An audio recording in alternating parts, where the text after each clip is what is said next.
Pada video sebelumnya kita sudah membahas dua layer pada TCP/IP, yaitu emergency dan transport.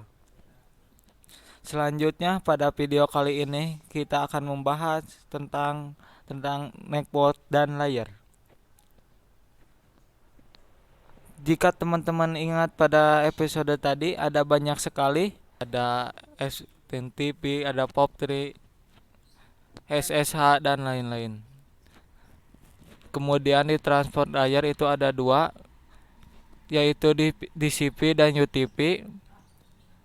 Adapun untuk di network layar itu hanya satu, yaitu IP. Jadi di network layar itu hanya satu, biasa digunakan yaitu IP. Nah, IP itu menyediakan dua fitur sangat penting, yaitu addressing dan routing.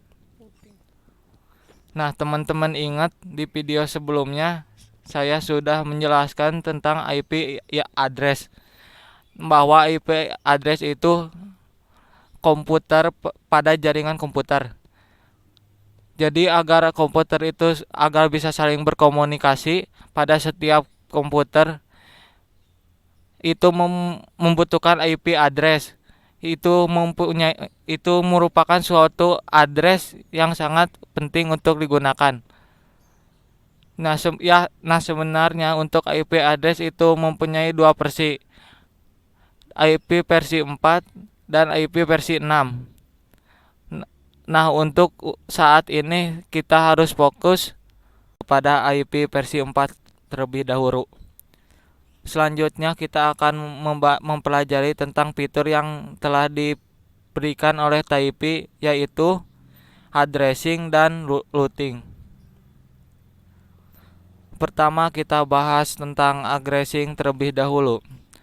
Jadi seperti yang sudah saya jelaskan ya, bahwa sebenarnya addressing itu adalah IP address itu sendiri, yaitu memberikan nama pada kode komputer pada jaringan komputer. Jadi di sini dengan teman kita, kalau kita mau berkomunikasi dengan teman kita pasti butuh nama untuk memanggil dia. Begitu juga dengan komputer pada suatu jaringan, itu juga butuh nama untuk saling berkomunikasi. Nah, nama pada komputer tersebut itu IP address. Komputer 1 dan komputer 2. Komputer 1 IP-nya adalah 192.168.1.1. Komputer 2 192.168.1.2. Nah, itu seperti persis yang sudah saya jelaskan pada video sebelumnya. Kemudian routing. Jadi routing itu tersebut fitur yang disediakan oleh TCP pada bentuk layar. Nah, routing cara kerjanya hampir sama dengan kantor pos. Jadi contohnya, kita misalnya ada di sini. Kemudian kita ingin mengirimkan surat ke teman kita. Dalam hal ini teman kita ada dua, ada A, ada B. Bisa seperti itu.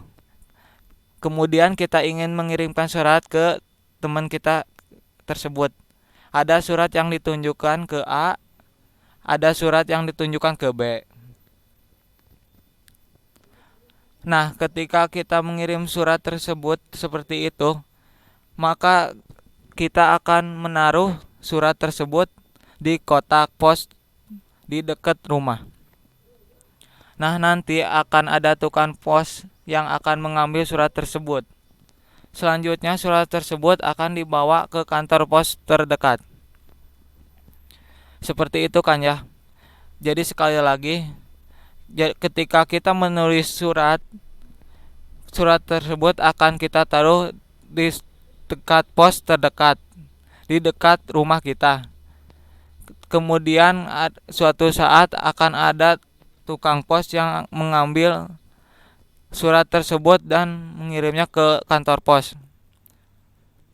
Nah, selanjutnya di kantor pos terdekat dia akan mengelola surat kita ini.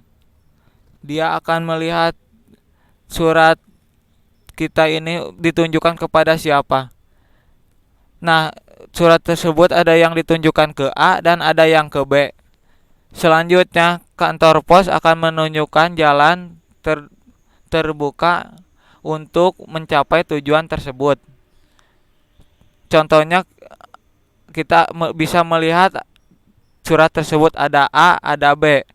Nanti kantor pos tersebut akan untuk mencapai A itu sumber terdekatnya melalui mana. Nah, dalam hal ini untuk mencapai ke A ini yang terdekat akan ke kantor pos 2. Selanjutnya dari kantor pos 2 akan dikirimkan ke address A atau ke teman kita. Nah, kalau kita lihat di sini sebenarnya untuk mencapai ke A ini itu ada 2 jalur. Kita bisa melewati pos 2 seperti ini. Lalu kita bisa sampai ke address A. Lalu bisa saja ke pos A, ke pos 2 dan pos 3 dan ke pos 4 lalu ke A. Nah, tapi jalur kedua ini lebih panjang. Jadi gak efektif. Yang efektif yaitu dari pos 1 ke pos 1 ke pos 2. Nah, ini adalah tugas dari kantor pos. Jadi kantor pos akan melakukan jalur terbaik untuk sampai ke tujuan. Bisa dimengerti ya, teman-teman. Begitu juga dengan surat. Nah, untuk sampai ke B kita mempunyai 2 jalur juga. Dari pos 1 kita bisa ke pos 2, kemudian ke pos 5, kemudian ke pos 6 sampai ke address. Bisa juga dari pos 1 ke pos 3 dulu, ke pos 4, ke pos 5, ke pos 6, pos address. Nah, tapi kalau teman-teman perhatikan di sini, kalau lebih efektif itu langsung ke pos 2. Karena kalau ke pos 2 itu hanya melewati 1, 2, 3. Hanya melewati 3 kantor pos. Sedangkan kalau melewati pos 3 1, 2, 3, 4 harus melewati 4 kantor pos. Nah, ini tentu saja lebih efektif melewati jalur yang atas. Nah, ini adalah gambaran dari router ke jaringan komputer. Di jaringan komputer juga ada melewati jalur yang atas. Nah, ini adalah gambaran dari routing. Di jaringan komputer itu juga ada mekanisme seperti ini, yaitu menentukan jalur tercepat untuk sampai ke tujuan. Nah, kalau di jaringan komputer, kantor pos ini itu ibarat router. Jadi sebelumnya kita sudah belajar tentang router juga ya, teman-teman, yaitu untuk berfungsi untuk menghubungkan antar network dan jaringan. Nah, dalam ilustrasi tadi, kantor pos ini kalau di jaringan komputer itu adalah router. Jadi router itu adalah cara kerjanya hampir mirip dengan kantor pos. Yaitu ketika dia menerima suatu data, dia akan melihat data ini ditujukan untuk siapa. Kemudian router akan melakukan jalur terbaik untuk menuju tempat tersebut. Mirip seperti kantor pos. Oke, ini adalah 2 fitur utama yang disediakan oleh IP di network player. Yang pertama kita bahas tadi adalah addressing, dan yang kita bahas kedua adalah routing. Saya rasa cukup untuk penjelasan di network kali ini.